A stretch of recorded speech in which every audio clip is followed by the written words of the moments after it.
Hello friends, good morning. Myself Sumati, welcome to my channel edutainment. आज जो part है, आज इस पार्ट में हम डिस्कशन करने वाले थे mathematical proof.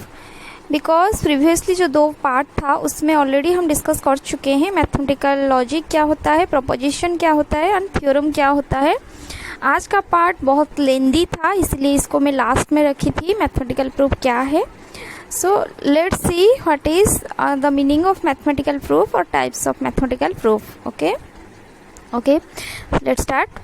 Mathematical proof shows a statement to be true using definitions, theorems and postulates. Just as with a court case, no assumptions can be made in mathematical proof. ये क्या बोलता है कि मैथमेटिकल प्रूफ जो होता है ये एक दिखाता है कि स्टेटमेंट जो है वो ट्रू होता है। प्रूफ का मतलब क्या है, हम लोग को एक स्टेटमेंट को प्रूव करना है, दिखाना है कि ये ट्रू है, वही होता है प्रूफ। ये जो ट्रू, एक स्टेटमेंट को ट्रू दिखाने के लिए जो प्रोसेस है उसमें हम क्या करते हैं, अगर चाहिए तो हम डेफिनेशंस कुछ यूज करते हैं, कुछ थ्योरम होते हैं उसका एप्लीकेशन करते हैं, कुछ पोस्टुलेट का यूज करते हैं। यहाँ पर जैसे कि कोर्ट केस होता है, यहाँ पर जैसे कि लिखा है जस्ट आज with a court case. Court case में ऐसा ही होता है, मतलब जो अगर विक्टिम होता है उसके ऑपोजिट और सपोल और जो उसके साइड से कोई है कुछ पॉजिटिवली बोलने वाले और कुछ भी, हम उसको एज एविडेंस यूज करते हैं। वैसे ही एक मैथमेटिकल प्रूफ एक प्रोसेस होता है जिसमें हम एक स्टेटमेंट को ट्रू शो करना होता है, और वो जो प्रोसेस में जिसमें हम ट्रू शो करते हैं उसमें कुछ डेफिनेशन को हम यूज करते हैं, कुछ थ्योरम को अप्लाई करते हैं और पोस्टुलेट को भी यूज करते हैं। Here no assumptions can be made in mathematical proof. अगर इन मैथमेटिकल प्रूफ अगर कोई स्टेटमेंट को हम ट्रू शो करने जाते हैं तो हम कुछ assumption यूज नहीं करते हैं। ऐसे नहीं बोलते हैं कि suppose 2 + 2 = 4 but we need 2 + 2 = 3, so we can't say that here 2 + 2, let's assume 2 + 2 = 3। So assumptions को हम यहाँ पर कुछ नहीं प्रिपेयर करते हैं, यहाँ पर हम प्रूव करते हैं जो ट्रू होता है। Every step in the logical sequence must be proven. जो भी स्टेप्स होता है, ये जो मैथमेटिकल प्रूफ में हम स्टेप बाय स्टेप जाते हैं, जो भी स्टेप होता है every kind of step in should be in logical sequence. जो भी लॉजिकल सीक्वेंस में जो भी स्टेप है मस्ट बी प्रूवन। सब भी कुछ भी ना, जो भी all steps should must be proven. ये कुछ जो भी हम यूज करते हैं उसका कुछ प्रूव होना चाहिए। ऐसा नहीं कि हम खुद का एक सेंटेंस लेके यूज करके प्रूव कर देंगे।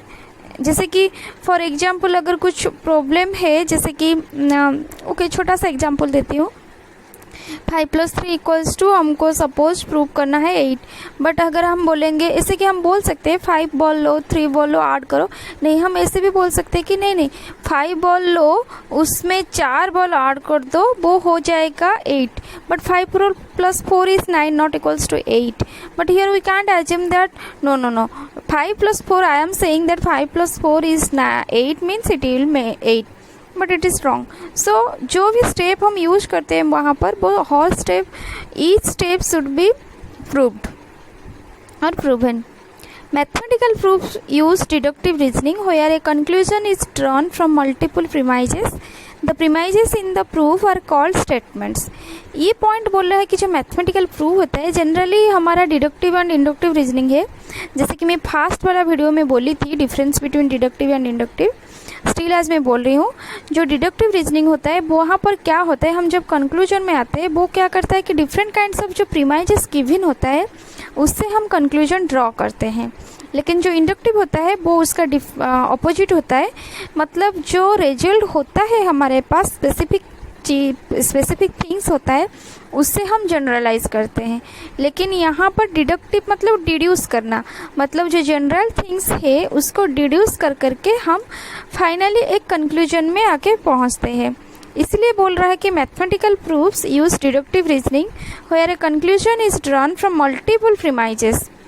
जो डिफरेंट काइंड्स ऑफ प्रीमाइजेस और स्टेटमेंट होता है उसको उसके बेसिस और उसको बेस करके हम कंक्लूजन में पहुंचते हैं, उसको डिडक्टिव रीजनिंग कहते हैं मैथमेटिकल प्रूफ से। Generally mathematical proofs are 2 types, direct and indirect. Overall अगर हम बोलेंगे तो डायरेक्ट इनडायरेक्ट, बट अगर हम डीपली जाएंगे तो क्या क्या है वो मैं नेक्स्ट बोलूँगी। जो डायरेक्ट मैथमेटिकल प्रूफ क्या होता है, वो होता है construction, proof by construction. Means in a direct proof the statements are used to prove that the conclusion is true. यहाँ पर क्या होता है, स्टेटमेंट को प्रूव करते हैं that conclusion will be true. अगर P एंड Q दो स्टेटमेंट है तो हम यहाँ पर डायरेक्ट प्रूफ में क्या करते हैं, इसीलिए इसका नाम देते हैं construction, proof by construction. For example if P then Q, अगर हम बोलते हैं P ट्रू देन हम प्रूव करेंगे, बोलेंगे Q true. If P then Q, first P then Q, starts with assumption P and argues directly that Q is true. मतलब यहाँ पर हम assumption से स्टार्ट करते हैं कि P ट्रू है, अगर P ट्रू है देन हम प्रूव करते हैं कि और आर्ग्यू करते हैं कि Q will be true. So if P then Q। Okay,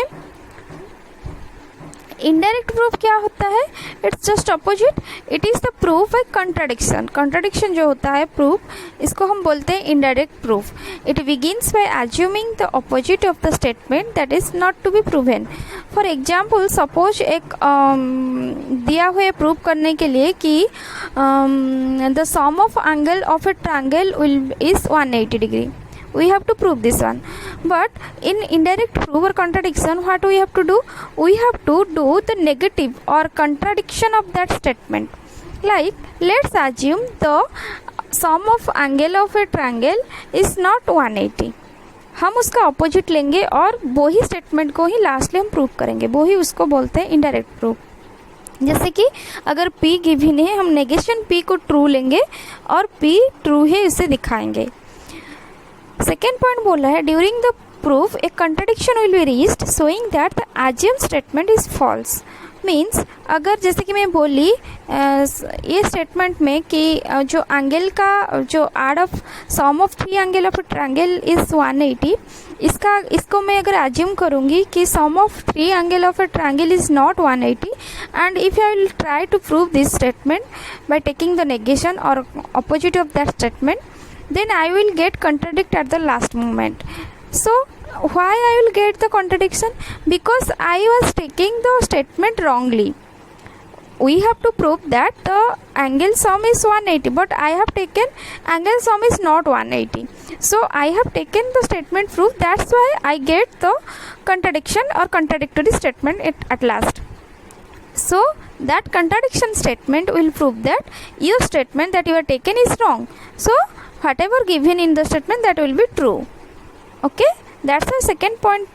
ये बोला है कि during the proof contradiction will be reached and showing that the assumed statement is false. उसे छोड़ के यहाँ पर टाइप्स होता है, डिफरेंट काइंड्स ऑफ प्रूफ्स होता है एक्चुअली।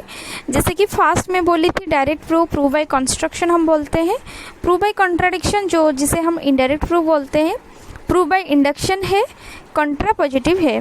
प्रूफ बाय इंडक्शन जो होता है वो होता है कि जैसे कि अगर कुछ स्टेटमेंट है, हम उसका कुछ इनिशियल वैल्यू लेके देखेंगे, अगर इनिशियल वैल्यू के लिए प्रूव हो जाता है और ट्रू हो जाता है, उसके लिए नेक्स्ट कुछ आर्बिट्ररी वैल्यू लेके देखेंगे और लास्टली हम प्रूव करेंगे जो क्वेश्चन में गिवन है। For example if n is an odd integer then n+2 is an also odd integer.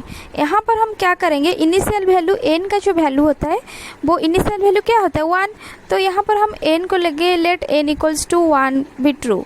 For n = 1 true हमको दिखाना है इनिशियल वैल्यू लेके। n = 1, if I will take n = 1 then I will get n+1 equals to 1, sorry n+2 equals to 1 + 2 equals to 3. That means if 1 is a odd integer, then if we will add 2 on 1, then I will get also another odd integer. Then I will prove for some arbitrary value p, q, means if n equals to p. Second step will be if n equals to p, means if p will be an odd integer, then p plus 2 will be an odd integer. Lastly we have to prove that every odd integer, if we will add 2 on that, then I will get an odd integer. So that is say about method proof of by induction. अगर question आ रहा है इसमें तो आप लोग example देके explain कर सकते हैं कि प्रूफ ऑफ इंडक्शन क्या है। जैसे कि मैं बोली ये स्टेप n लेके n का वैल्यू इनिशियल वैल्यू लेके 1 लेके उसके बाद कुछ p और q लेके उसके बाद फाइनली प्रूफ करके, ये आप लोग का सब बुक में भी मिल जाएगा, एनसीईआरटी बुक। एक अगर कोई भी एग्जाम्पल आप देख लोगे तो मिल जाएगा। लेकिन मेरा यहाँ पर बोलना है कि थ्योरी कैसे लिखना है, क्योंकि वो प्रूफ और जो मैथमेटिकल टर्म्स है वो बुक से आराम से आप लोग को मिल जाएगा। उसके बाद कंट्रा पॉजिटिव जो होता है वो बोलता है कि Q is false argues directly that P is false. P and Q two statement आप अगर लेते हो और अगर आप Q अगर फॉल्स आर्ग्यू करते हो, सॉरी फॉल्स लेते हो, तो आप डायरेक्टली आर्ग्यू करते हो P ऑल्सो फॉल्स। मीन्स अगर Q is false then you can argue that directly P is also false. So these are the types of proofs. Mathematical proof से क्वेश्चन आता है, so be careful about that question. आप लोग theory अगर लिखना है तो ऐसे ही लिखना, और टाइप जो लिखा है यहाँ पर direct, indirect, induction, कंट्रा positive, you can explain this thing by giving examples. जो एग्जाम्पल्स मैं बोली, एनसीईआरटी बुक में बहुत सारे एग्जाम्पल्स है मैथमेटिकल टर्म के हिसाब से, आप कुछ भी एग्जाम्पल लेके के आप यहाँ पर एक्सप्लेन कर सकते हो, तो गुड मार्क आप सिक्योर आराम से कर सकते हो। लेकिन थ्योरी ऐसे स्टेप में लिखना है कि क्या मीनिंग है, उसके बाद टाइप, कुछ एग्जाम्पल देना है। होप ये पार्ट आपको समझ में आ गया होगा।